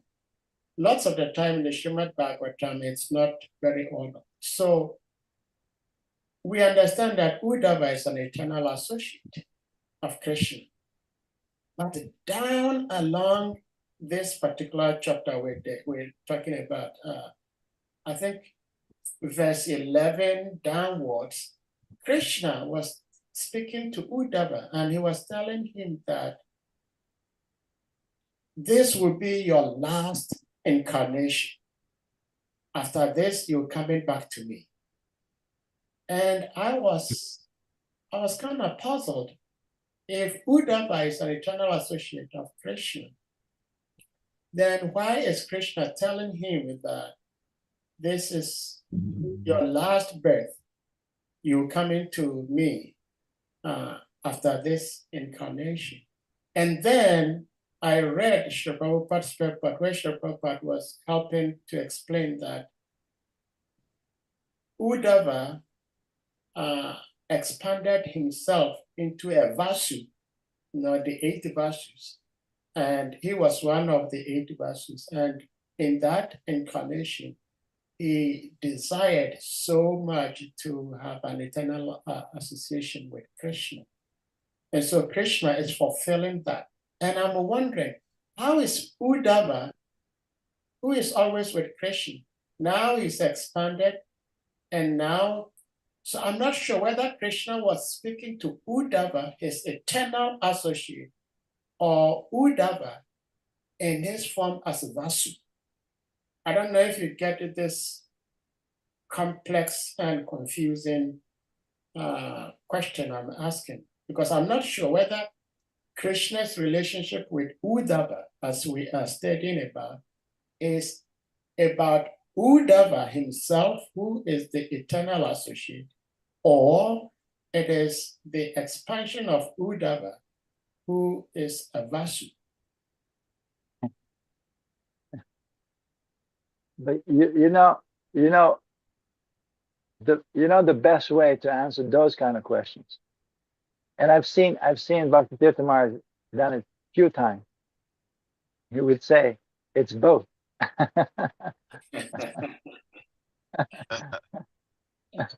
He would say it's both. Yeah, like from where I'm standing, it's difficult to understand because logically, like this doesn't fit. Is it one or the other? Yeah. But we in our philosophy we have a very good coverage for those kind of situations. It's called Beda-Abeda. That's why. And it's achintya. It's inconceivable. How can be both simultaneously? It's inconceivable. I guess another funny way to answer that is, let's go back and find out. Yes, I think that I don't think it's funny. I think that is very appropriate. It will help us to dive much deeper into the Katha. Yes. Yes. Yeah. Yeah. Well, dear devotees, anyone with any questions, realizations, you may want to ask questions before we call it a day today. Today is Wednesday. Day Hare before Krishna. Diwali. Hare Krishna. Hare Govinda ji. Okay. Hare Krishna, Prabhu. Dandava pranams. Again, all glories to you. Glories to Gurudev. All glories to you. Wonderful, wonderful presentation of Srimad Bhagavatam. You are picking the nectar from every tree. All of them together. Now has made up a very, very sweet, tasty honey. So we cannot stop licking it. So I just want you to help me understand more about Sutta Goswami meeting the sages in Saranya forest. These people were sages. I know the sages, some were doing meditation, this yoga, that yoga, but all of them were together. Try to see how much they can be happy, how much they can reach that their ultimate desire or the fulfillment of the heart. And they were kind of not knowing what to do and how to get it. So when they saw Sutta Goswami, they were highly excited. We're so happy for seeing Sutta Goswami. So they can see from your aura, you can see from your mood, you can see from all aspects of you that you have been trained, you have been taught. And so you might have what we are looking for. So my question is, what did Sutta Goswami tell the sages that they did not know before? And after they have been told those things, how does those things transform them? That's my question. What did the sages did not know that they were so excited to see Sutta Goswami? And were those things given by Sutta? And how did those things transform them? Very nice question. Sahadev Prabhu, do we have time for this? Yes. If you Yeah, do. this is the beauty. This is the beauty of Srimad Bhagavatam Africa. The time is conspicuous by its absence. Yes. Time is conspicuous by its absence. You're right. It's stretchable. It's moldable. It's yes. This is Goloka Vrindavan. yeah, I can see from your background. I can see it from your background. The time, what's moment is like for Brahma is like a whole year here.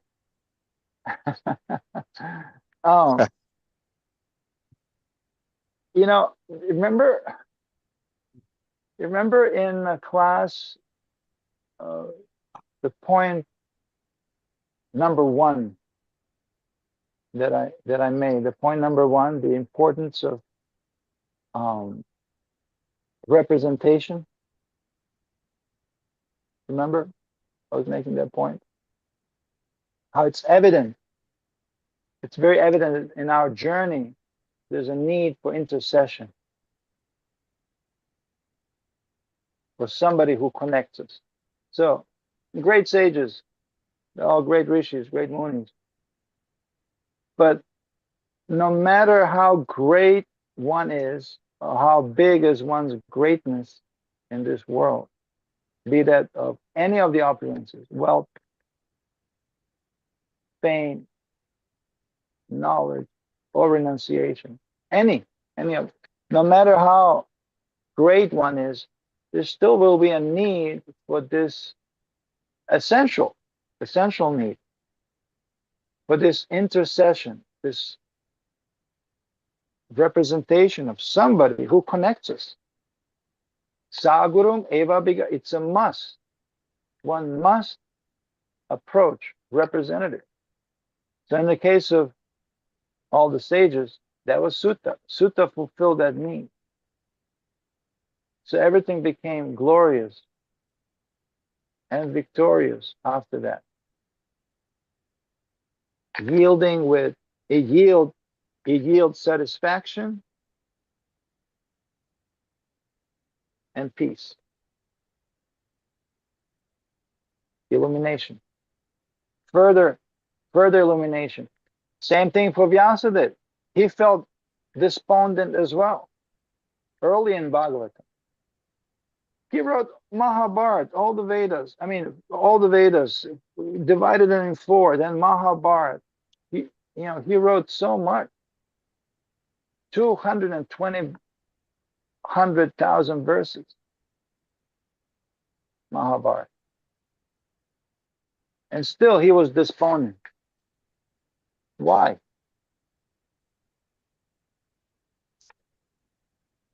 Why was he despondent? He was given everything. It's not like, Krishna wasn't all over Mahabharata.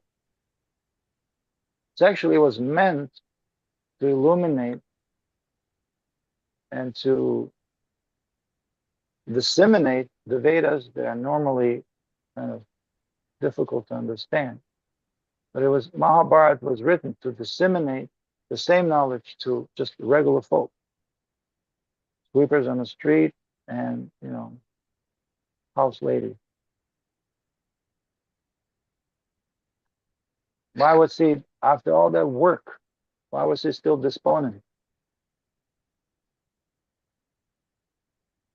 What was the problem? Anybody?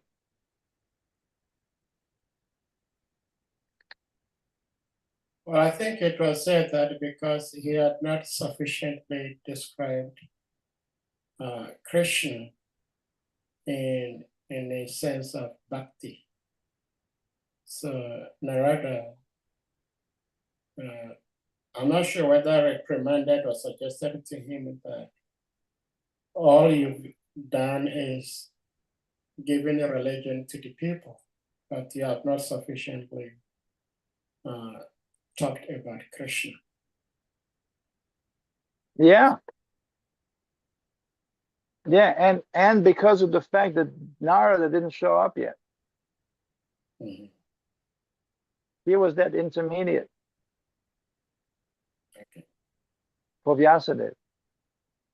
No matter how successful. And so in addition, he writes another 18,000 verses of Srimad Bhagavatam, which is, the creme de la creme, the natural commentary to Vedanta Sutra and, the essence of everything. He has described Krishna. We understand that. But in the context of Govinda Prabhu's question, it is also that himself needed that intercession, somebody to connect him. And there was Narada. First thing he did, just like Arjuna was chastised in the Gita, Vyasada gets chastised. But that's, we live to be corrected. It's part of our path. It's part of our journey. We can't make it on our own. And that's so prevalent in the Western world, this ragged individualism. I don't need nobody. I can figure out on my own. This is dealt with the simple point that no matter how great you are, even if you're a great sage of Naimisharanya, unless Sutta or somebody like Sutta shows up in your life and the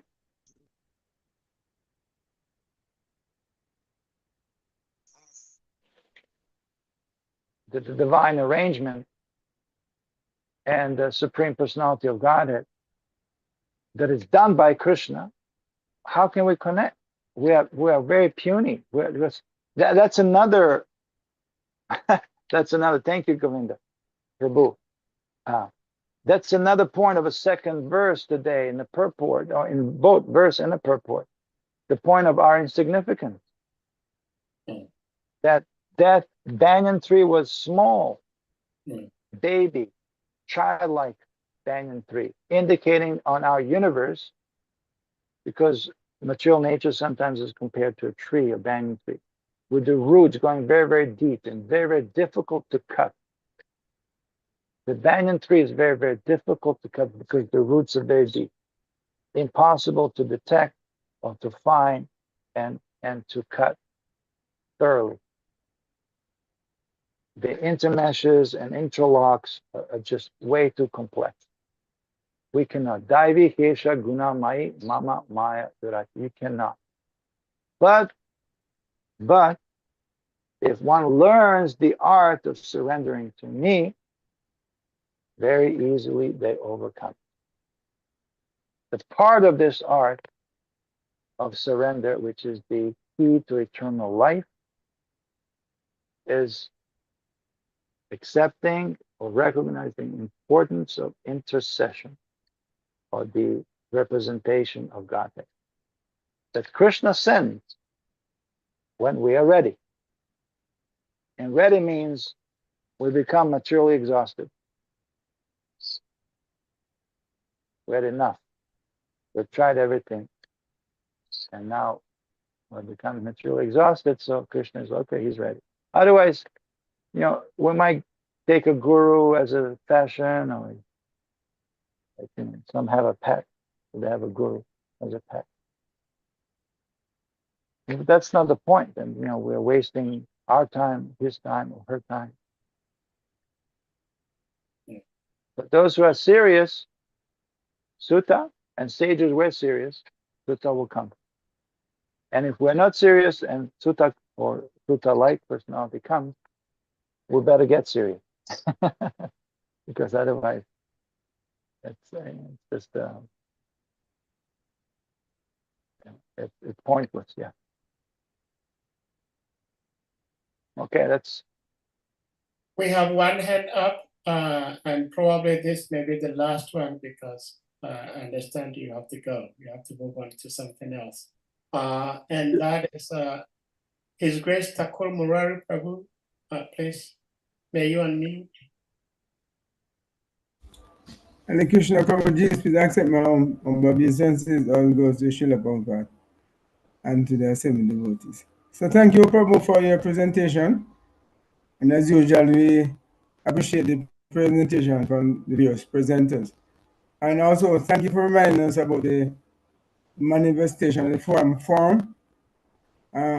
I'm thinking to maybe another two instances. There was a past time in Rukmini when Krishna was, have a discussion, and he told her some things and she fainted, and I think he manifested the form too. And also, I think with the Panjaka, the false Vasudev, if I'm not mistaken too, he tried to look like Krishna. I could check if that was so. Panjaka, the false Vasudev in the Krishna book. Yes, and also it said that in the killing of the demons, it will be the Vishnu form that kills the demon. Because Krishna is all the place is true. He's not interested in those things. So, as we know, when he comes, or the expansion or the incarnation, everything is within Krishna. So, as Advaita Prabhu says, that depends on the rasa, because he mentioned with Vishnu was when he was living, it is said that he was sort of, I would say, focusing on the forearm form of Krishna, and I wondered why the forearm form. So as you said, it depends on the rasa. So thank you for the presentation and explanation. Hare Krishna. good to see you, Prabhu. How's Jamaica? Yeah, okay. Yes. Nice to see you, man. Hare Krishna.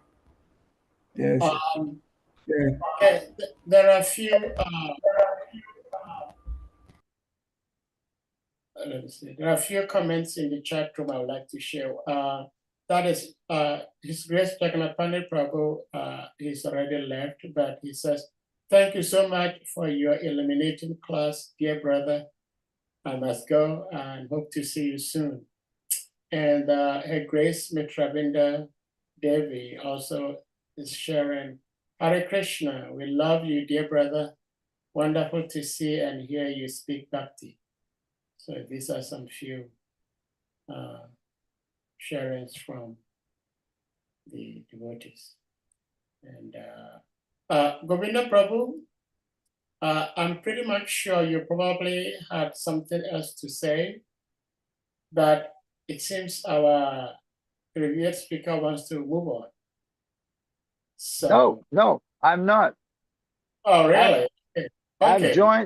I've joined your Vrindavan. Oh la la. Hare Krishna, Hare Krishna. Well, Yeah, Prabhu, thank you very much for your answer to my question. Yeah. I really appreciate that. And I had a second question, and this is very brief question. If you can also expatiate this very point as to we cannot question Krishna, but one may say, why is it that Narada Muni, Krishna revealed himself to Narada Muni and told him, "You will never see me again." This time, why did Krishna told Narada like that you will not see me again in this lifetime? What lesson do we learn from that? Because we know every feat Krishna performed, there is a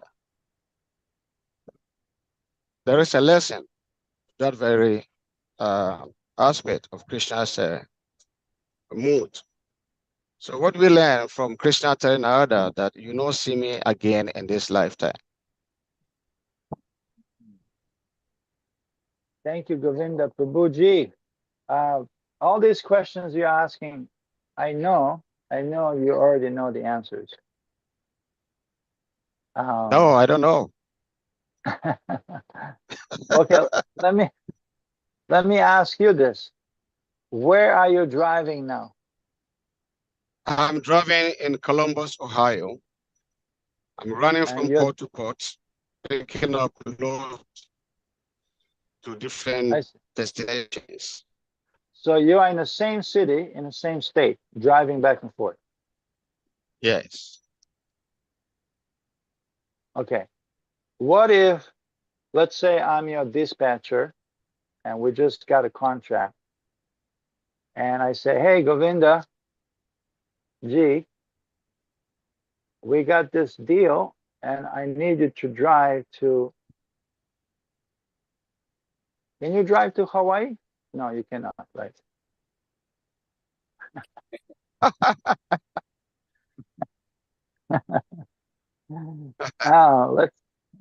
Let's say some other place. Have you ever been to Miami? I've been everywhere, Prabhu, almost all the 50 states. You've been to Miami everywhere, right? Is there any place you haven't? Is there any place you haven't been? Oh yeah, many places. See, the states are there, but within the states there are cities. Name one. Name one place that you've never been and you wanted to go. I don't know. Okay. I think I've been everywhere. So you've been. So there's no place that you haven't been and you would like to go. Yeah, all the states I've been to all the states. But like I said, in every state there are cities. And every cities there are towns. And every town there are villages. Like that. And so I've been to the states, but not all the cities, not all the towns. And not all the villages, obviously. Well, let me just make up one for you then. Apparently, with the boat, a little bit of boat help, you can get from U.S. land, North America continent, to Russia. Right? From Alaska, you get on a boat with your truck, and you get to the, that massive land that is China and Russia. Have you ever been to Moscow? No. Okay. It's interesting city. St. Petersburg, even better. There's so much to see. So let's say I just give you the glimpse of what those cities are. Would you be excited to drive there? No, you cannot drive there. You cannot drive from here to that city. I know, but what I'm saying, with the help of a boat, we can get you across from Alaska to that other massive land. And once you reach, sure. I would like to be there. I would like to see. Yes. So this is just from the hearing about it, just a little glimpse. Yes. Your anticipation to go there will grow. This is why Krishna breaks the heart, because he is the breaker. He gives the glimpse, and then he says, in this life, you won't see me again. But this gives the birth, this heartbreak gives the birth of anticipation to one more, because separation makes the love grow founder, right? You've heard that before, you know that. So this is the only reason why Krishna does that. And in the case of also great devotees, also leaving our midst, same reason, just so our appreciation and love can grow even more.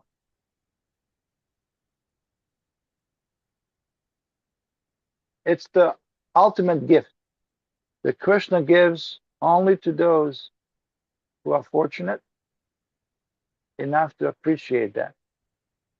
And in order to appreciate separation, first and foremost, and the only requirement and prerequisite is our attachment to him or his devotee.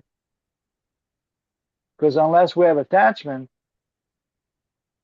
we won't be feeling any separation. Right? You have type of guests, and they come to your house, and you're happy they're gone, right? because you don't feel any attachment to them, and that kind of they can be nonsense, just nosing around, criticizing you, what's in your fridge, this, that. Oh, look at your house, it's all dirty, this and that. You're happy those you're happy those guests are gone. But there's some guests that they come to your house and you feel so much connection, so much love and exchange. Like when I come to Hari Chakra Prabhu's house there. It's so nice. It's so like surcharged with love and care, excitement. So when I leave, I feel separation from Hari Chakra Prabhu and the whole dynasty. So why? Because some attachment is there. So the greater the attachment, the greater the sense of separation. And that feeling of separation will accommodate greater attachment. So they are connected. It is the two sides of the same coin. Or as explained by Prabhupada in the end of the purport, this is how Krishna sees it also. No different. Him leaving, him coming, no difference. This is what gopis were experiencing at all times. It's the highest. It's the pinnacle of bhakti. Love in separation. It is Krishna's gift, very special gift. But in order to appreciate it, one has to be fortunate enough to have some kind of attachment. Yena tena prakavena mana Krishna niveshe. Somehow or other attach our minds to Krishna. Then there's hope. That's why we like chanting Hare Krishna, Krishna Krishna. Krishna Krishna, Hare Hare, Hare Ram, Hare Ram, Ram, Hare Ram. Ram, Ram. Immediately, we're attaching our minds to Krishna. Such an easy way to stay in touch with Krishna. And feel the separation. That is the mood of Sri Chaitanya Mahaprabhu. That is the mood of Six Goswami. Oh, Krishna, where are you? Are you in Columbus? Are you in Miami? Let me drive there, here and there. I'm driving. Where are you? Oh, you're in Moscow, St. Petersburg, Russia. Yes, let's go there. So we are ready. We are ready to go a distance. We're ready to go a distance for whatever time is left in this life. And as per Mahaprabhu's desire, Mama Janmani Janmani Shware, birth after birth, if that is his desire. Hare Krishna. Thank you so much. Thank you very much, Prabhu. So in other words, you are telling us to be patient and be persistent and have that faith that the windows of the spiritual world in which we are looking is actually real. But we need to be more of persistent. So sometimes I ask the question because sometimes devotees, when we come fresh as a bhakta, we did not know nothing than to chant Hare Krishna and render service. And we are fully surrendered. And so Krishna, revealed many, many things to encourage the devotees, these bhaktis. But at the point, most of us don't see anything again. And so sometimes one may become disturbed. What's going on?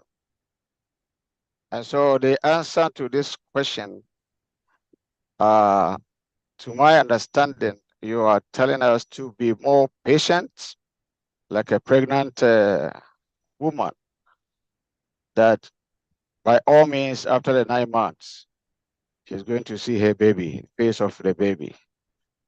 So we should be more patient and keep our enthusiasm and keep our love for the Guru and Krishna. And at the end of the day, we shall be transferred into the place in which we are looking through the window at that moment of giving up this body. Perfect. So thank you very, very much, Prabhu. Thank you. Perfect. If I would add anything to that, I don't think I can. That was perfect. But one thing, if I would add, is intensity. Right. Intensity of our desire, intensity of our intention to, right. as a main expression that we really want this. We really want this. And without this, I have no life. Without this, I have no life, because it's true. It's true. Yeah. Without this, we have no life.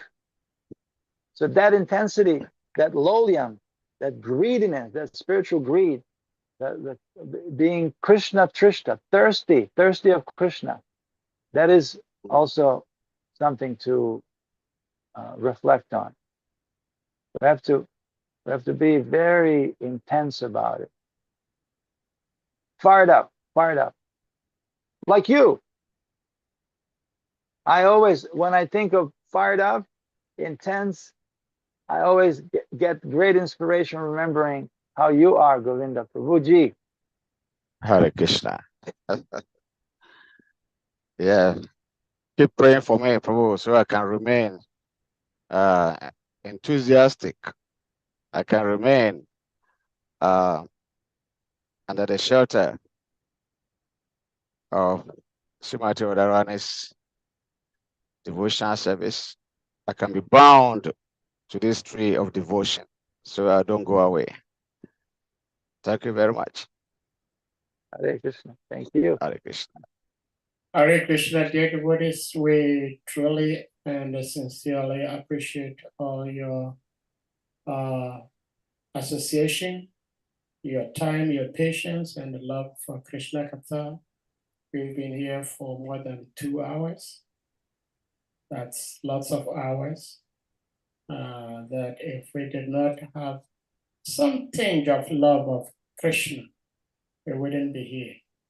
And we appreciate our speaker for today so very much.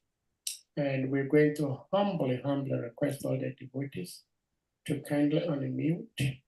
And we all chant Hare Krishna Mahamantra to express our appreciation to our revered speaker, His Grace ADVAITA-ACARYA Prabhu, for sharing his love and wisdom with us today. Jai. Hare Krishna. Hare Krishna. Hare Krishna. Krishna. Hare Ram. Hare Rama. Hare Rama. Rama Rama. Hare Hare. Panchakarmataro Vyascha, Kripa Sindhya Ekachit, Patitana Pavanabhyo. We wish and everyone. Namaha. Jai. Jai. Hi. Hi. Hi, Gurudev. Hare Krishna.